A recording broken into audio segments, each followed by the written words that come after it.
G'day and welcome to a new episode. In this episode, we track my progress from Montenegro to here in Istanbul, where I'm spending a few days relaxing with my friend Sadal.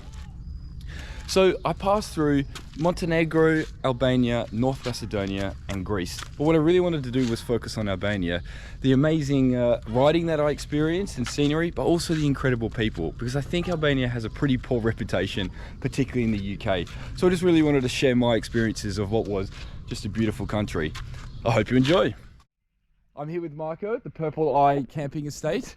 He's just showing me around all the vineyards and got the princess in the background. Beautiful spot, highly recommend coming here.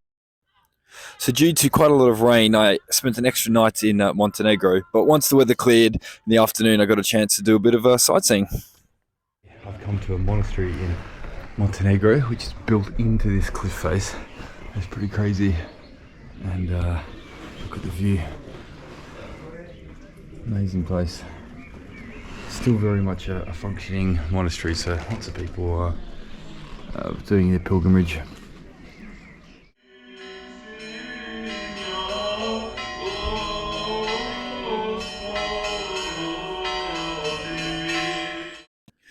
So once I arrived in Albania, I headed straight for the mountains, as I was told there was some incredible scenery.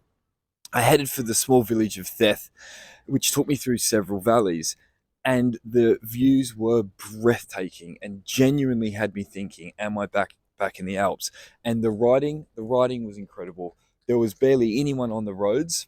I bumped into a few fellow motorbikers, but it was a brand new road that they'd just completed. You had a huge mix of beautiful sweeping corners, hairpins, giant drops on the side. It really was one of the best days of motorbike riding I've ever had, and will be pretty hard to top. I would highly recommend this route.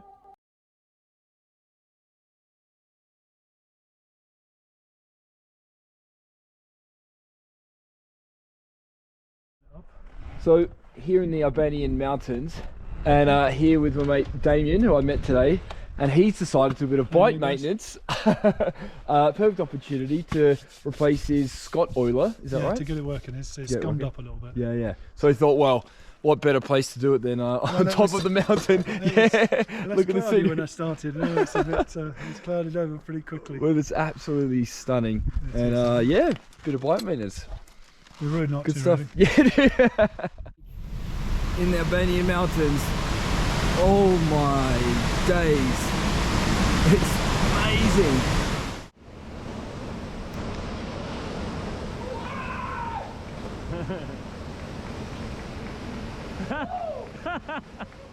I've just come up to Brzava Castle in Schroeder in Albania, and I can see why they built a castle here. It is a proper 360-degree vantage point.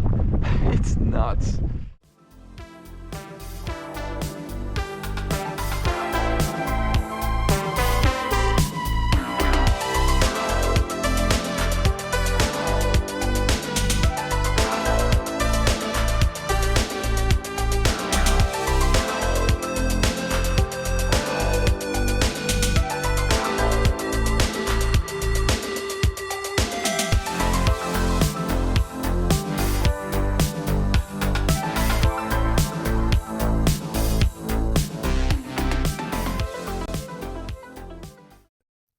So, while showing off some of the incredible motorbike riding and scenery that there is in Albania, it's worth giving a balanced review of the riding experience.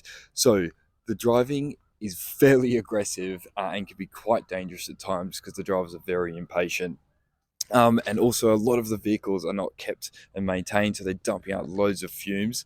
The motorways often are not completed, just simply end all of a sudden, and then a lot of the roads just aren't wide enough, so it leads to fairly creative riding. So yeah, some fairly challenging conditions as you get between the incredible scenery. So it rained again yesterday, so I used that as another excuse to get a beautiful guest house here.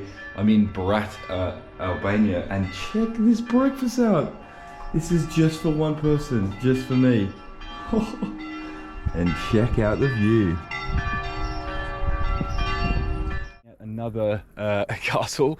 The country just seems to be full of them. 14th, 15th century period castles. It seems the Albanians had a pretty epic battle with the Ottomans, and so there's all these remnants. I can't imagine Albania was very easy to try and invade because it is so mountainous and therefore also so beautiful. I tell you what, Berat is where it's at. It is so incredibly beautiful, and so much of the old medieval castle and walls and town is still intact. It is just amazing. And yeah, if this was further into Europe, there'd be about 1 million people here. It is so incredible.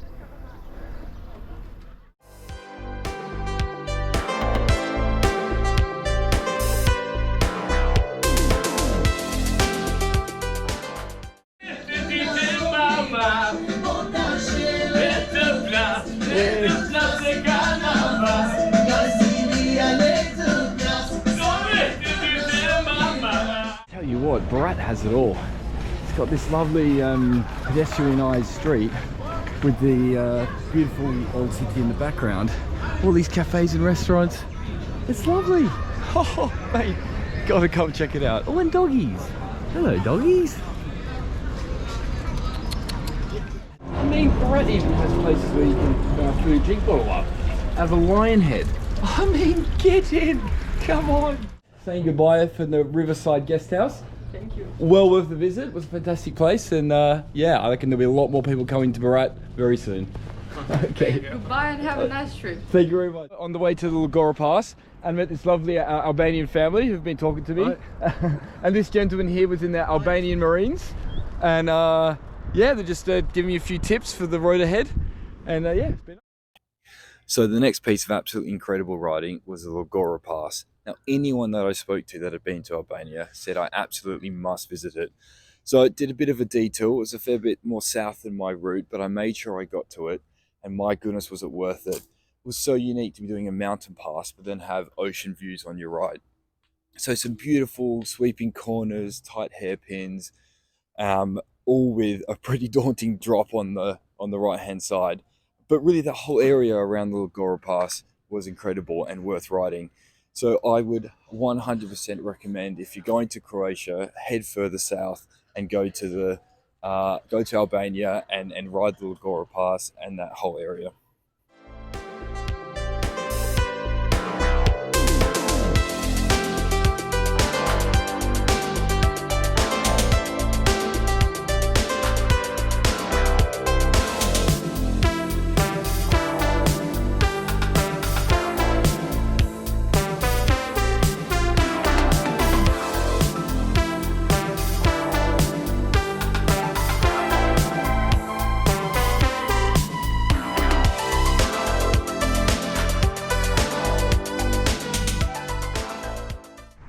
Okay, so obviously I spent another night in the tent, and but woke it up to this another amazing breakfast with my new buddy here.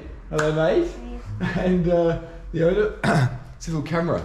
Camera. Yeah. I'm recording my trip. Why you drink hot drink? Coffee, cappuccino. Coffee, please. Coffee. Small coffee or big coffee? Big coffee, please. Big coffee. Yes. Amazing. Okay, so after doing the Llogara Pass yesterday, at about I got to the river area at about 5 o'clock, and so needed to find a place to stay. Now, because I'm heading back to the Macedonian border, I needed somewhere kind of en route. So I just picked the city of Fier, about 2 hours from where I was, and it's just all I was at the Prince Hotel with some amazing hosts, and they said, "Oh, you've got to go check out the Apollo. It's only 10 minutes from here." I was like, "Okay, don't know what that is, but I'll go check it out." Turns out, if Roman ruins what you're looking for, Albania's got you covered there. This city was founded in the 7th century BC. All these statues here are from the 2nd, 3rd century AD. So here we are in the old city of Apollo, and this is one of the old buildings that's kind of been partially rebuilt. So you can tell by the Corinthian columns that it was a building of importance. So this was the city council, apparently dating back from the 2nd century AD. So I'm so surprised to have found this.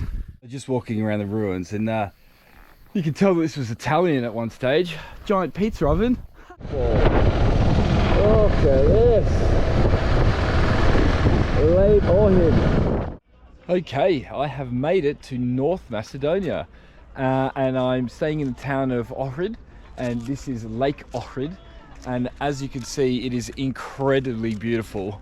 So this is basically the holiday destination of North Macedonia, and yeah, it's just lovely to be walking around. After and off the bike, I really did smash the Ks in Albania. Some really long days trying to see as much as I can in the short time I had, and a guy just jumped off that cliff, yeah, and my ass was like completely numb by the end of it. So by the time I arrived here, I was just delighted to be off the bike and walking around in such a stunningly beautiful place. And then tomorrow going to be riding over that mountain, and there's another lake on the other side, so I'm expecting some pretty stunning views.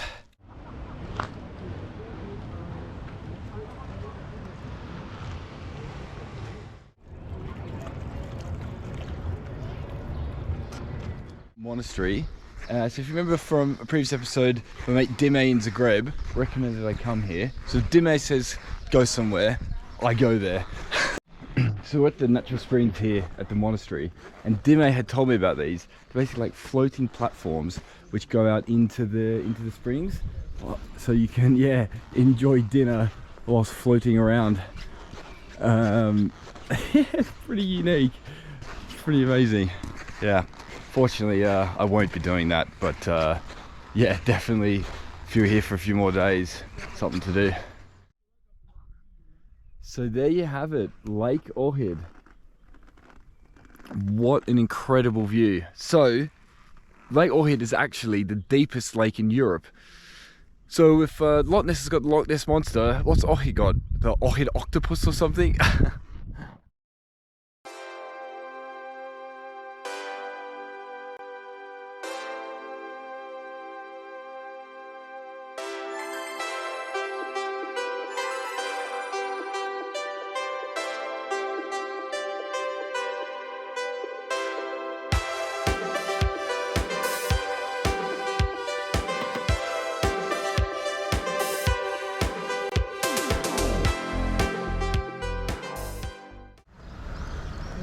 Princess making friends in Greece. Are you alright? Hey, kitty. So I'm just on the way passing east through Greece, and I came in to get some supplies, and I noticed a bit of an accent, and my mate Phil here was brought up in Oz. Born and raised in Melbourne, yeah. Yeah, and so we just got chatting. Then he showed me some of his artwork as a bit of a hint for his Aussiness. Yeah, and then was just and the Melbourne Olympics in 1956 up the top there. Yeah, there we go. Didn't notice that. Yeah, beauty. Yeah. And was just telling me about working with John Farnham, or no, I didn't work. John came to Osprovalta, which is where you're at the moment. Yeah. And he just finished with Little River Band, singing for Little River Band, and he came here for a couple of weeks with his wife and young boy. And it was amazing because he loved it. No one knew him here. Yeah. So one night at a coffee shop, we were sitting there, and I said, "This guy's a famous singer in Australia." And they said, "Yeah, whatever." There was no guitars, and he picked up a bouzouki, which is a Greek musical instrument. Yeah. And as soon as he opened his voice and started singing, everyone sort of freaked out and said, "Fuck, what is good? This guy is good." Yeah. Alrighty, I am at a very strange place.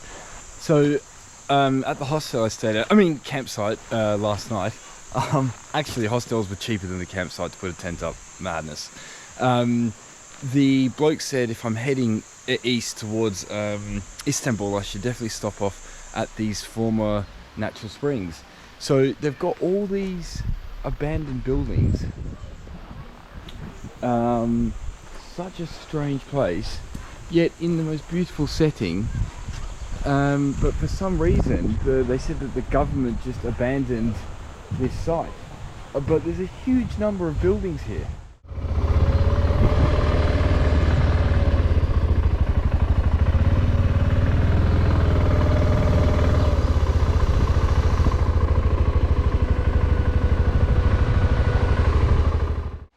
So I've found one of the natural springs, and I'm just getting in, and oh, it's lovely. Oh, it is hot. It is warm, and there's a beautiful smell of sulfur in the air. That's what's keeping these nice and warm.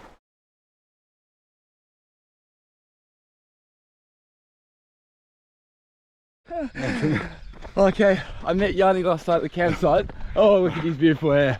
And yeah, we're just gone for a jog this morning. Just following the coastline. You can see some of Raki. Just island over there. We can see. Yeah. And beach down there, which we'll definitely be going into later because it's hot. So I've just come for a quick swim this morning after my run with Yanni. Yanni and I promised that one day we'll do a marathon together in Athens, so I'm gonna hold you to that, mate. And but yeah, so I'm just about to head over to Istanbul today, which feels like a very significant milestone in the trip. I always kind of felt like the real adventure begins once I get past Istanbul.